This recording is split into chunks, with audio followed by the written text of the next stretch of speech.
자, 삼가 개혁의 불꽃 11번째 시간 스위스의 종교 개혁 시간입니다. 자, 오늘은 이제 스위스 지방 종교 개혁의 중심에 있었던 츠빙글리 그리고 스위스뿐만이 아니라 프랑스, 네덜란드 등 유럽 종교 개혁에서 가장 큰 영향을 미쳤다고 말할 수 있는 칼뱅에 관해서 말씀을 드릴 겁니다. 자, 각각의 종교 개혁가들은 공통된 이념이나 원칙 또 목표가 있어도 그 세부적인 내용에 대해서는 차이를 보였는데요. 오늘 강의를 들으실 때는 그 부분에 주목하시면서 들으면 좋을 것 같습니다.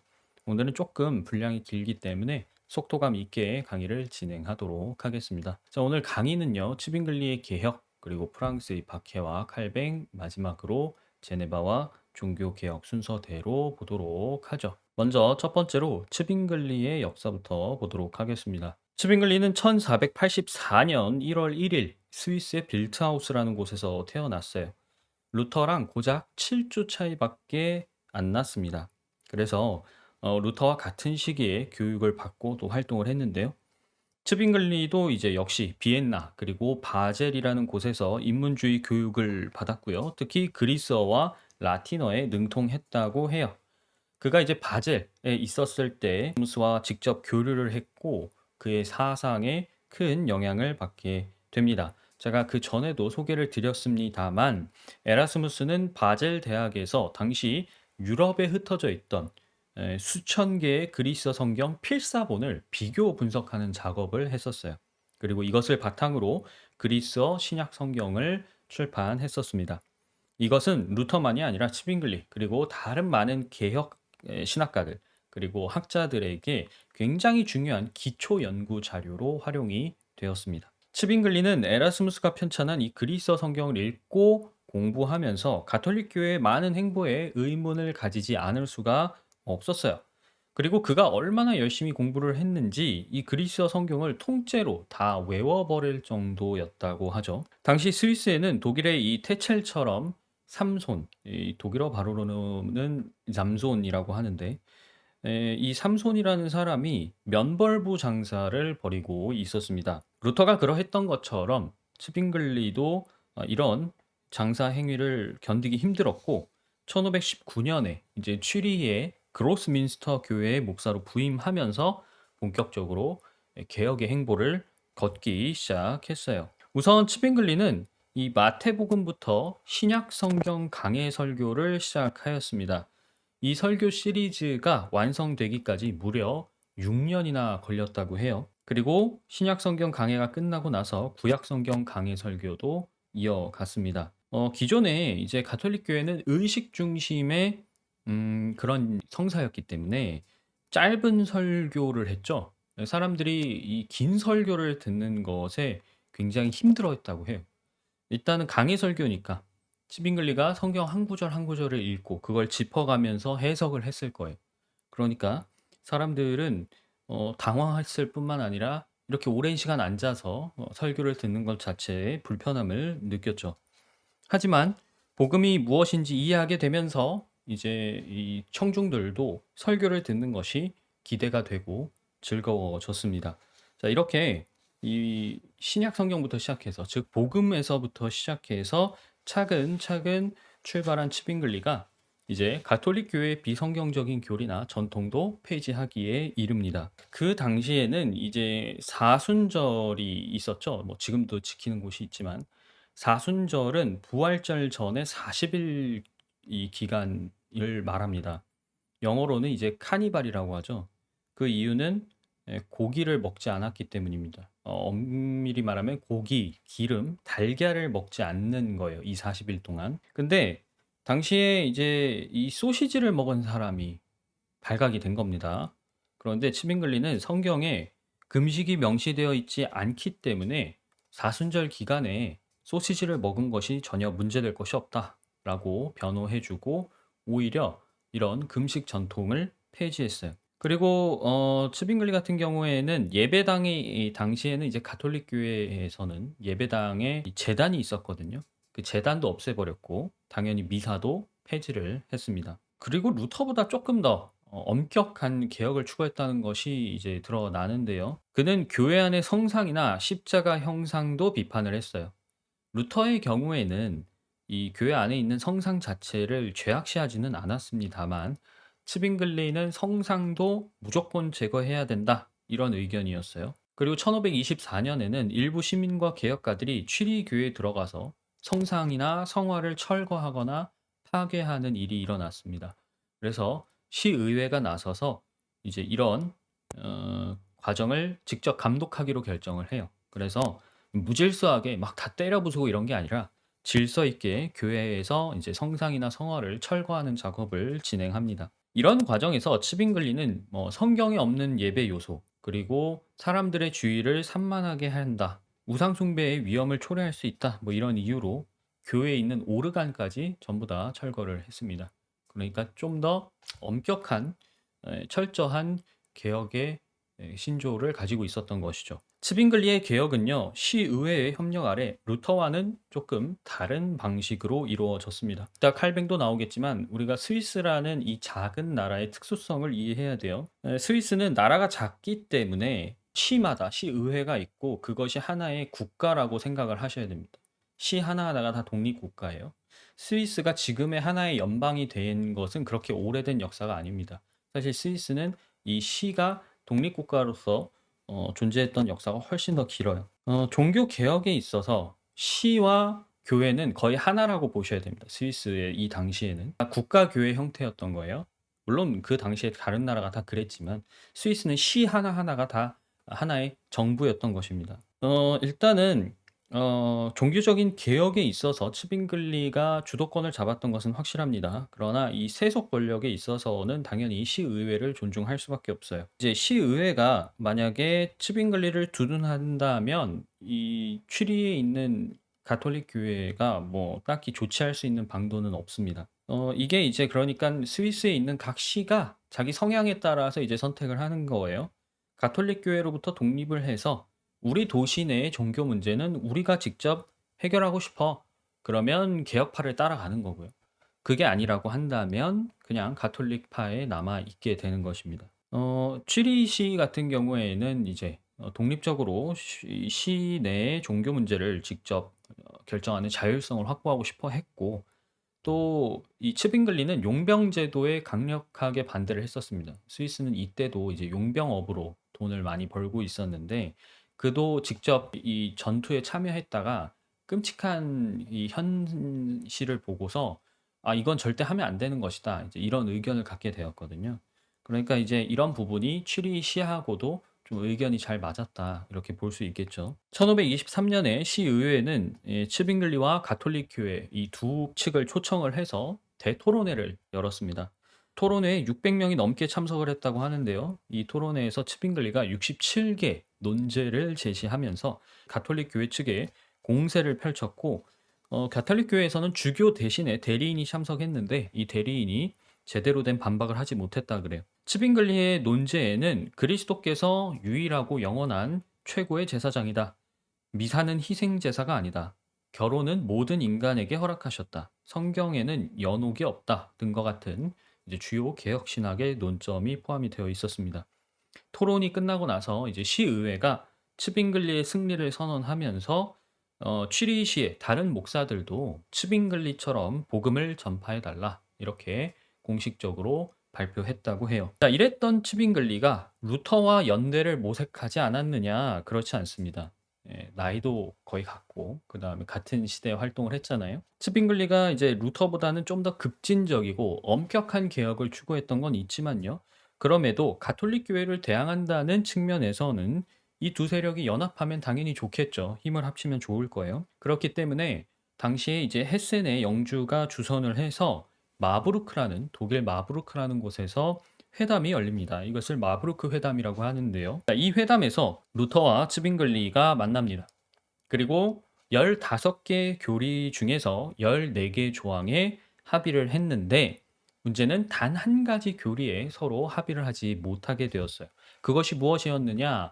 바로 성찬이었습니다. 루터는 공제설이라는 것을 주장했어요. 성찬빵 그리고 성찬 이 잔, 포도주에 그리스도의 몸과 피가 실제로 존재한다라는 거예요. 반면에 츠빙글리는 빵과 잔은 그냥 예수님의 살과 피를 상징하는 것이다. 이렇게 주장을 했습니다. 루터와 츠빙글리는 나흘 동안 치열한 논쟁을 벌였지만 이 성찬에 대해서 서로 이견이 좁혀지지 않으니까 결국에는 갈라서게 됩니다. 자, 이후 스위스 역시 독일처럼 개신교 도시와 가톨릭 도시 사이에 이제 갈등이 피어오르기 시작합니다.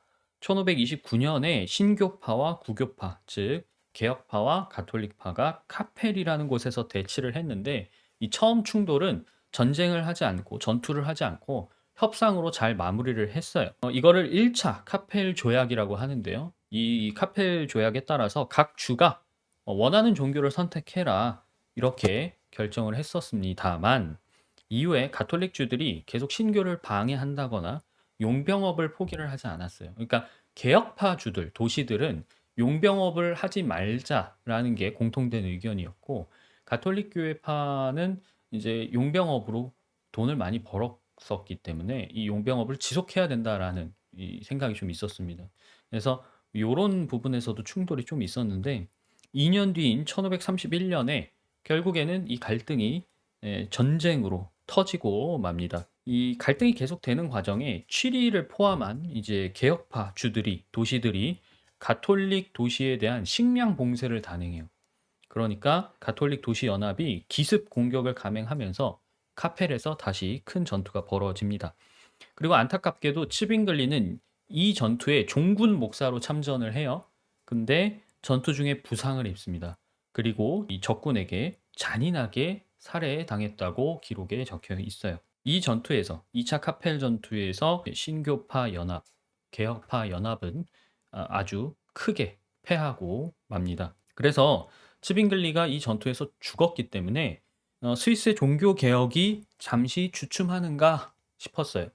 하지만 얼마 지나지 않아서 이제 칼뱅이 등장하면서 스위스의 종교 개혁은 취리에서 이제 제네바라는 도시로 옮겨가게 됩니다. 자, 그러면 이제 두 번째부터는 우리가 칼뱅의 이야기를 살펴보도록 하겠습니다. 자, 그 전에 우리가 먼저 프랑스의 역사를 살짝 봐야 되는데요. 프랑스도 당연히 종교 개혁의 바람이 일고 있었습니다.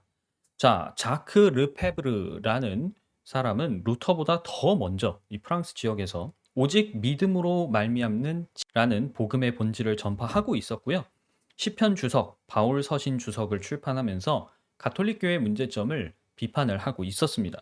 이 파리 근교에는 모라는 도시가 있어요. 이 모에서는 1516년에 주교였던 브리소네가 개혁적인 설교를 했고 그의 영향 때문에 당시 프랑스의 국왕이었던 프랑스와 1세의 누나죠. 마그리트가 이 브리소네를 통해서 개혁파로 개종을 하게 됩니다. 브리소네는 이제 르페브르와 함께 신약 성경을 프랑스어로 번역을 했고 또 이 르페브르의 제자였던 기욤 파렐이 열정적으로 프랑스 지방에서 복음을 전했어요. 자, 이렇게 초기에 형성된 프랑스 개혁파들을 우리가 역사에서 모의 서클이라고 부릅니다. 이 모라는 도시 중심으로 이제 활동을 했기 때문에 아까 말씀드렸던 뭐 르페브르, 브리소네, 그다음에 이 기욤 파렐 이런 사람들을 모의 서클이라고 불러요. 일단은 국왕의 누이였던 이 마르그리트가 개혁파를 지지했기 때문에 이제 왕한테 압박을 해서 신교를 탄압하지 마라 계속 요구를 했는데요. 그럼에도 불구하고 가톨릭 교회는 프랑스와 1세 이 국왕을 종용해서 어떻게든 탄압을 하려고 했습니다. 그래서 르페브르 같은 경우에는 파리 소르본 대학에서 가르치고 있었는데 쫓겨났고요. 그래서 스트라스부르로 피난을 했습니다. 브리소네 같은 경우에는 이제 압박을 못 이기고 결국은 가톨릭 교회와 타협을 선택합니다. 그래서 자기 제자였던 이 기욤 파레를 모에서 추방해요. 가톨릭 교회는 이 르페브르의 책을 금서로 지정하고 그가 번역한 신약 성경도 불태웠습니다. 하지만 그는 비밀리에 개혁 활동을 계속 이어나갔다고 해요. 이렇게 모의 서클 구성원들이 이제 탄압에 의해서 흩어지니까 사람들이 이걸 비유적으로 표현하는데 뭐라고 했냐면 모의 우물에서 물을 퍼갔다라는 이런 비유 표현을 사용했다 그래요. 즉 모의 서클에 속한 이 개혁가들이 흩어져서 이제 개혁 신학의 새로운 씨앗을 뿌렸다라는 것이죠. 그래서 이 탄압 이후에 프랑스 내부에 남아서 이제 지하에서 활동을 이어간 개혁파들을 우리가 역사에서 위그노라고 부릅니다. 이 부분은 이제 프랑스의 종교 개혁 역사에서 조금 더 자세히 살펴보도록 하겠습니다. 자, 그런데 제가 이 얘기를 드린 이유는 파렐이 추방당했다 그랬잖아요. 파렐이 추방당했기 때문에 칼뱅과 만나게 됩니다. 파렐은 모에서 추방된 뒤 스위스 제네바에서 활동을 했는데요. 칼뱅을 알아보고 그를 이 사역에 발들이게 한 것이 바로 파렐이었습니다. 자, 우리가 파렐과 칼뱅의 만남을 이어가기 전에 다시 칼뱅의 이야기를 살펴보도록 하겠습니다.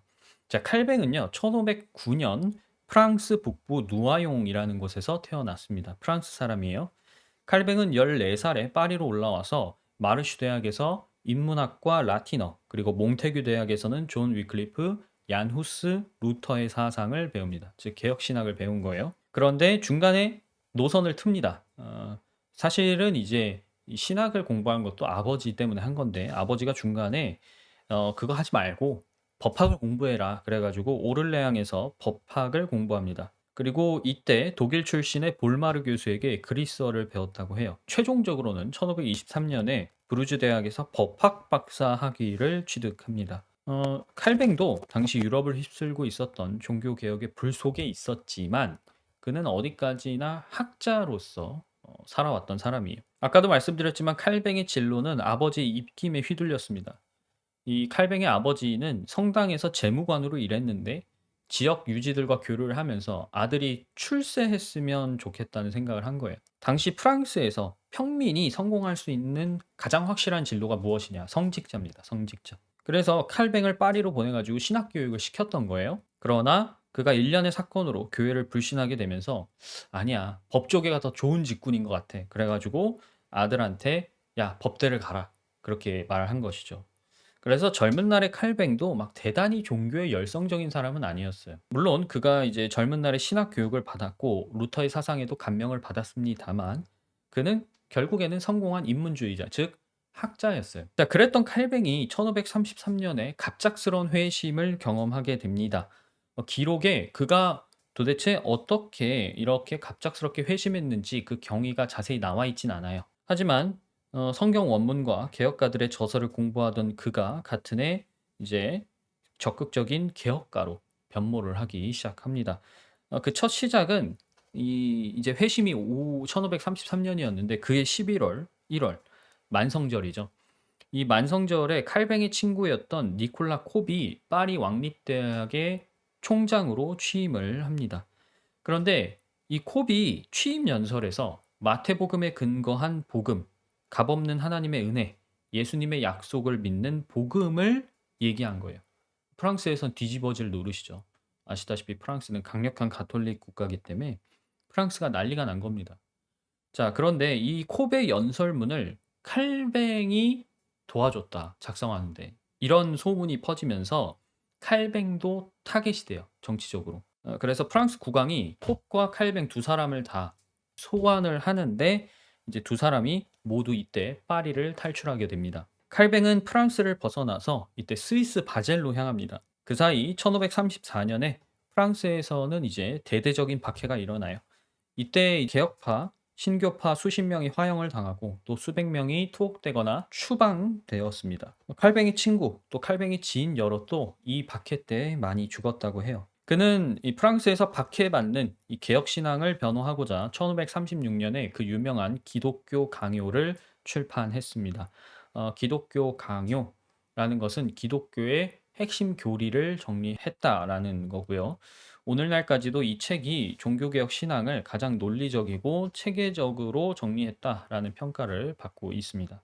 자, 이 기독교 강요가 출판되면서 칼뱅은 유럽에서 굉장히 유명한 신학자로 발돋움하게 됩니다. 자, 그럼 세 번째, 이제 제네바와 종교개혁의 역사를 살펴볼 텐데요. 자, 프랑스에서 한번 피바람이 싹 불고 난 다음에 박해가 좀 잠잠해지니까 그 틈을 타서 칼뱅이 다시 파리로 돌아옵니다. 하지만 그는 파리를 잠깐 둘러본 다음에 스트라스부르로 가려고 했어요. 스트라스부르는 이 라인강에 있는 도시인데 프랑스하고 독일 접경입니다. 그러던 중에 이제 제네바에 잠깐 들려요. 그리고 여기서 제가 앞서 말씀드렸던 모의 서클에 속해 있던 파렐과 만나게 됩니다. 그러니까 파렐이 먼저 칼뱅이 왔다, 제네바에 왔다라는 소식을 듣고 그를 찾아가게 돼요. 이때 이미 칼뱅은 기독교 강요 등을 통해서 유명한 신학자로 널리 알려져 있는 상태였습니다. 파렐 같은 경우에는 굉장히 열정 있는 사람이었지만 제네바에서 종교 개혁을 하는 데 있어서 너무나 큰 어려움을 겪고 있었어요. 그러던 중에 칼뱅이 왔다는 소식을 듣고 이 사람이 적임자다라는 생각을 해서 칼뱅에게 목회를 해달라라고 요청을 합니다. 근데 칼뱅의 입장에서는 좀 당황스러웠어요. 왜냐하면 그는 설교를 해본 적도 없고요. 목회를 해본 적도 없고 그는 애초에 교회에서 교역을 할 생각조차 없었어요. 그가 스트라스부르로 가려던 것도 그냥 조용히 학문 연구에 전념하고 싶어서였거든요. 그런데 갑자기 목회를 해달라 그러니까 당연히 칼뱅은 거절을 했죠. 그런데 파렐은 칼뱅의 거절에 포기하지 않고 이렇게 외쳤다고 합니다. 당신이 주님을 섬기려 하지 않고 자기 연구만 생각한다면 나는 전능하신 하나님이 당신의 연구에 저주를 내릴 것이라고 외치겠습니다. 당신은 자기만 생각하고 그리스도를 위하지는 않는군요. 이렇게 소리쳤다고 하는데요. 이 말에 칼뱅이 이제 정신이 번쩍 든 겁니다. 그래서 뜻에 없었지만 목회직을 수락을 하게 돼요. 자, 그렇게 1536년 두 사람은 이제 로잔에서 열린 토론회에 참석합니다. 토론회에는 이제 로잔시의 종교를 선택하기 위해서 가톨릭 교회와 개혁파 두 측을 모아놓고 토론을 하는 거였어요. 여기서 칼뱅의 언변이 사람들에게 큰 호응을 얻습니다. 자, 이후 제네바에서 두 사람은 시의회와 협력해서 개혁을 진행합니다. 자, 이것을 우리가 첫 번째 개혁이라고 불러요. 자, 기본적으로는 이제 예배 순서를 개편하는데요. 그 전에 예배 순서에서 성가대 찬양이 있었는데 그걸 뺍니다. 그리고 회중 찬송을 도입합니다. 근데 이 회중 찬송이 루터보다는 훨씬 더 엄격하고 깐깐했어요. 이 가사는 오직 시편 가사로만 한정을 했고요. 그다음에 찬송의 음율도 훨씬 더 엄격하게 제한을 했습니다. 자, 그리고 성찬식에 있어서도 칼뱅은 이 "성찬식을 매주 거행해야 된다."라고 주장을 했고요. 그다음에 "부도덕한 사람들에게는 교회가 성찬 참여를 금지시켜야 된다." 이렇게 얘기를 했습니다. 이 "성찬 참여의 자격을 통제하겠다."라는 것은 기독교적인 도덕성을 교회의 권위로 회복하겠다라는 의도라고 말씀드릴 수 있어요. 근데 문제는 이게 시의회하고 갈등을 빚는 요소가 됩니다. 시의회에서는 성찬 참여 여부를 교회가 결정하는 것이 도시의 정치적인 주권을 침해한다라고 봤어요. 아까도 말씀드렸지만 이렇게 시의회가 나오는 이유는 그 당시 스위스의 도시들이 국가교회 체제였기 때문입니다. 즉 부도덕한 신자가 성찬식에 참여하지 못한다. 더 나아가면 출교를 할 수도 있는 거거든요. 더 부도덕해지면 교회에서 쫓아낼 수도 있는 건데 이게 곧 도시에서 시민권을 박탈하는 것과도 연계가 되어 있기 때문에 이 당시에는 정치 체제상 당연히 시의회가 좀 예민하게 받아들일 수 있는 부분이기도 했습니다. 자, 결국에는 이 성찬, 그러니까 첫 번째 제네바 종교 개혁에서의 성찬은 결국은 교회를 다스릴 권한에 대한 다툼이라고 볼 수 있어요. 이 부분에 대한 시의회와 갈등 때문에 두 사람이 추방을 당하게 됩니다. 사실은 이제 계속 시의회랑 갈등이 있으니까 칼뱅이 나중에 부활절 성찬식을 집전 안 하겠다 그래요. 집전을 안 했어요. 그래서 시의회가 이제 그거를 빌미로 추방을 하게 된 겁니다. 자, 그래서 칼뱅은 스트라스부르로 다시 떠납니다. 그래서 3년 동안 그곳에 프랑스 난민교회에서 목회를 했는데요. 이때 칼뱅은 부서라는 사람과 만나면서 조금 더 깊은 경험을 하게 됩니다. 부서는 이제 칼뱅을 이 스트라스부르 교회로 초청한 사람이에요. 부서랑 칼뱅이 함께 사역을 하면서 칼뱅은 어떤 면에서는 자기가 제네바에서 처음 개혁을 시도했을 때 부족했던 관용에 대한 내용도 좀 경험을 하게 됩니다. 그리고 이 시기에 로마서 주석 그리고 기독교 강요 개정판도 출간을 했어요. 무엇보다 그전에 칼뱅은 솔로였습니다. 결혼을 안 했었는데 이 시기에 네덜란드 출신의 과부였던 이드레트와 결혼을 해서 가정을 이룹니다. 뭐 이 당시에 개혁가들이 좀 결혼을 좀 늦게 하는 그런 경향이 있었던 것 같아요. 자, 그런데 이 제네바에서 칼뱅을 반대했던 행정관들이 쫓겨나면서 정치적으로 이제 다시금 칼뱅을 초빙하려는 분위기가 형성이 됐습니다. 그래서 제네바 교회에서도 칼뱅에게 다시 목회를 와서 해달라 이렇게 부탁을 했는데 칼뱅도 이제 상처가 있죠. 그래서 처음에는 거절을 했습니다. 그런데 이제 제네바 교회가 급한 거예요. 빨리 와줬으면 하니까 시의회한테도 부탁을 하고 시의회도 칼뱅이 와줬으면 하니까 베른이나 취리 근처에 개혁파 도시 의회까지 초청하는 글을 써달라 이렇게 부탁을 해서 간곡하게 요청을 하니까 칼뱅도 마음을 돌려서 결국엔 다시 제네바로 돌아옵니다. 자, 이때 제네바로 돌아온 칼뱅이 이제 첫 번째 개혁에서 완성하지 못했던 부분들을 마무리 짓기 위해 제네바 교회법이라는 것을 만들어서 의회에 제출했고 의회가 적극적으로 도와줘서 1541년 11월에 통과가 됩니다. 우리가 이것을 이제 2차 개혁, 두 번째 개혁이라고 불러요. 교회법의 근거에서 이루어진 개혁인데 이 교회법은 교회의 직위를 목사, 교사, 장로, 집사 이렇게 네 가지로 구분을 하고요. 이 중에서 목사와 교사, 여기서 교사는 신학 교수라고 생각하시면 됩니다. 목사와 교수는 신학을 공부한 전문직이 맡을 수 있게 했고 장로나 집사는 평신도 할 수 있도록 정했습니다. 특히 이제 각각의 역할을 좀 세부적으로 정해놨는데 목사는 설교와 성례를, 교사는 신앙교육과 교리 연구, 그리고 장로는 교회 감독과 감찰, 집사는 구제와 복지를 담당하도록 이렇게 일을 나누었고요. 특히 여기서 이제 여러분이 주목하셔야 될 부분은 이 교회법에 따라서 장로회라는 것을 구성하게 됩니다. 자, 목사와 장로로 구성되어 있는 회의체인데요. 이들은 시민들의 사적인 생활까지도 감찰할 수 있는 권리가 있었습니다. 자, 이것이 이제 칼뱅이 만든 하나의 독특한 체제예요. 특히 이 사치와 허영 이런 것을 죄악으로 봤기 때문에 과도하게 화려한 옷, 보석 아니면 뭐 유행을 따르는 헤어스타일, 특히 여성의 머리 장식 뭐 이런 부분들을 금지했습니다. 또 모든 형태의 오락도 금지했어요. 술집은 전부 폐쇄했고요. 또 주일 예배에 참석을 의무화했습니다. 그래서 정당한 이유 없이 불참하면 벌금을 부과하기도 했어요. 나중에는 이제 성경에 없는 이름으로 자녀의 이름을 짓는 것까지도 금지를 했습니다. 그러니까 굉장히 생활 양식에 있어서 구체적인 기준을 놓고 그것을 지키도록 요구를 했던 것이죠. 자, 이런 과정에서 장로회가 활동을 하게 됩니다. 장로회는 집집마다 돌아다니면서 감찰을 할 수 있는 권한이 있고요.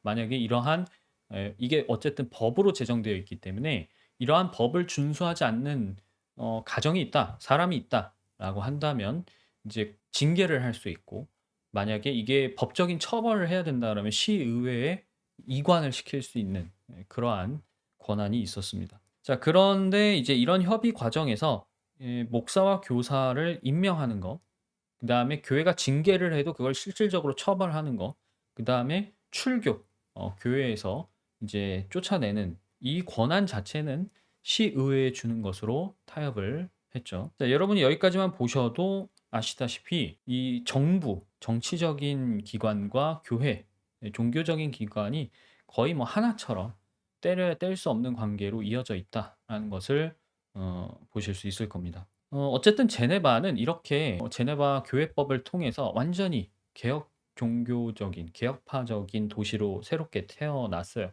이게 소문이 퍼지니까 많은 이 종교 난민들이 찾아옵니다. 그러니까 가톨릭 교회에 의해서 핍박받았던 사람들이 많이 제네바로 찾아왔고요. 1559년에 제네바 아카데미가 설립이 됩니다. 이때 이제 배자가 학장을 맡아서 당대 저명한 학자들을 교수진으로 모셔왔고 처음부터 900명 이상의 학생이 몰려오면서 엄청난 열기를 보여줬어요. 자, 이렇게 제네바는 유럽 전역에 개혁 신학을 퍼뜨리는 중심지로 급부상하게 됩니다. 그래서 루터와 칼뱅의 개혁 방식은 좀 달랐다. 이것은 지역적인 특징도 있어요. 신성 로마 제국, 독일이라는 그 지역의 정치적인 특징, 그리고 스위스가 갖고 있는 정치적인 특징도 큰 영향을 미쳤다.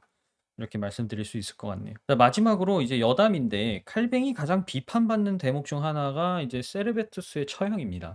들어보신 적이 있으실 수도 있는데 세르베투스는 스페인 출신의 의사, 신학자였어요. 그런데 이 사람이 삼위일체를 부정하고 신성설, 사람은 태어나기를 선하게 태어났다. 뭐 이런 걸 주장하고 유아 세례를 거부하거나 은혜의 구원을 거부하는 등 이제 가톨릭 측에서 봤을 때도 또 이 개신교 측에서 봤을 때도 모두 이단적인 극단적인 주장을 하는 그런 사람이었어요.